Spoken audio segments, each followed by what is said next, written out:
Right ఇక వివరాలు చూద్దాం. ఎమ్మెల్సీ నాగబాబు పిఠాపురం పర్యటనలో కాసేపు ఉద్రిక్తత నెలకొంది.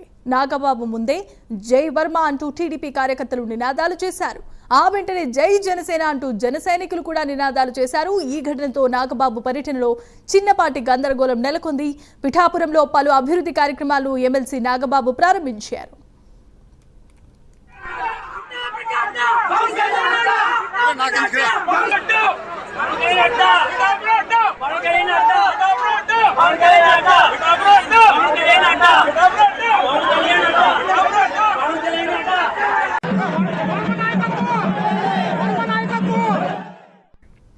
పిఠాపురంలో పలు అభివృద్ధి కార్యక్రమాల సందర్భంగా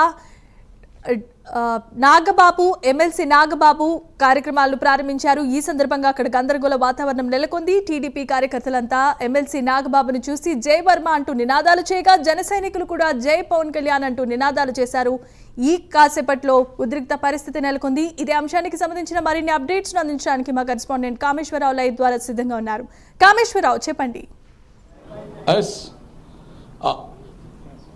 జనిమా ఈరోజు ఎమ్మెల్సీగా పిఠాపురం నుంచి ఎమ్మెల్సీగా ఎన్నికై బాధ్యతలు తీసుకున్న అనంతరం కొన్నేళ్ళ నాగబాబు గారు పిఠాపురం నియోజకవర్గానికి అయితే పిఠాపురం నియోజకవర్గం మొత్తం జనసేన కార్యకర్తలు కూడా ఆయనకి ఘనస్వాగతం అయితే పలకడం జరిగింది. మొత్తం మీద ఈరోజు నాగబాబు గారు బాధ్యతల అనంతరం కూడా ఈరోజు పలు అభివృద్ధి కార్యక్రమాలు అయితే మాత్రం పిఠాపురం నియోజకవర్గం గొల్లపురోలు పట్టణంలో అయితే మాత్రం ప్రారంభోత్సవాలు చేశారు. ఈ నేపథ్యంలో చూసుకుంటే కనుక ఈరోజు ఉదయం గొల్లపురోలు మండలం సంబంధించి ఏదైతే ఉందో కొన్ని అభివృద్ధి కార్యక్రమాలు హెల్త్ సెంటర్, అదేవిధంగా అన్నా క్యాంటీన్లు, అదేవిధంగా హెడ్ వాటర్ ట్యాంక్స్, ఇంకా తహసీల్దార్ కార్యాలయాలు నాగబాబు గారి చేతుల మీదుగా అయితే మాత్రం ప్రారంభోత్సవాలు అయితే జరిగాయని చెప్పొచ్చు. మొత్తం మీద ఏదైనప్పుడు కూడా నాగబాబు గారు టూర్ మొత్తం కూడా ఆజాంతం కూడా సాగింది. ఈ నేపథ్యం చివరి ఏదైతే ఉందో నాగబాబు గారు సంబంధించిన ప్రారంభోత్సవం అన్నా క్యాంటీన్ దగ్గర అయితే మాత్రం కొంత ఉధృతమైన వాతావరణం అయితే ఏర్పడిన పరిస్థితి అయితే ఉందని చెప్పొచ్చు. ఈ నేపథ్యంలో ఉధృతత కొంత టీడీపీ శ్రేణులు అక్కడికి అయితే మాత్రం టీడీపీ జెండాలతో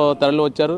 టీడీపీ జనసేన పార్టీకి వ్యతిరేకంగా నినాదాలు అయితే చేసిన పరిస్థితి అయితే ఉంది. మొత్తం మీద చూసుకుంటే జై వర్మ, జై జై వర్మ అంటూ నినాదాలు అయితే మాత్రం టీడీపీ శ్రేణులు మొత్తం కూడా నినాదాలు అయితే చేశారు.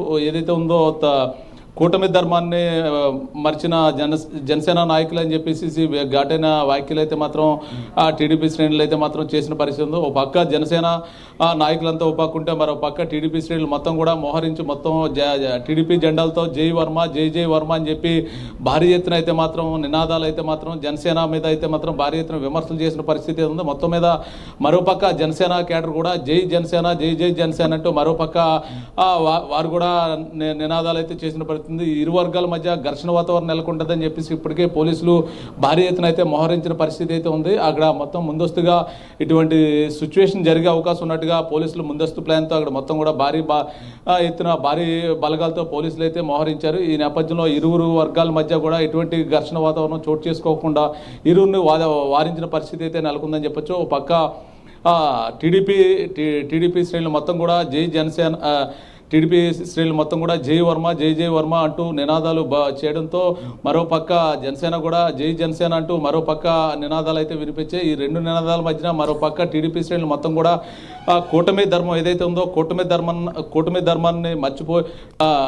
ధర్మాన్ని మర్చారు జనసేన నాయకులు అంటూ భారీ ఎత్తున అయితే మాత్రం విమర్శలు అయితే గుప్పించిన పరిస్థితి అయితే మాత్రం ఉందని చెప్పొచ్చు. అంటే ఏదైతే కూటమి ధర్మం ప్రకారం మొత్తం టీడీపీ జనసేన కలిసికట్టి 5 ఏళ్ళు నడవాలని చెప్పి ఒక దృఢ సంకల్పంతో కూటమి ఏర్పడింది. కూటమి సంబంధించి అధికారంలోకి వచ్చిన తర్వాత టీడీపీ శ్రేణులు పిఠాపురం టీడీపీ శ్రేణులు మొత్తం కూడా టీడీపీ పక్కన పెట్టిన పరిస్థితి వచ్చింది. ప్రస్తుతం వర్మ అంటే పవన్ కళ్యాణ్ గెలుపుకి కారణమైన వర్మనే పక్కన పెట్టారు జనసేన నాయకులు అని చెప్పేసి టీడీపీ శ్రేణులు మొత్తం కూడా మండిపడ్డ పరిస్థితి అయితే ఉందని చెప్పొచ్చు. మొత్తం మీద ఏదైనప్పుడు కూడా ఆ కూటమి ధర్మాన్ని జనసేన నాయకులు మర్చిపోయారు అని చెప్పేసి భారీ ఎత్తున అయితే నినాదాలు అయితే చేసిన పరిస్థితి ఉంది. జనిమా, right, thanks for the updates Kameswara Rao.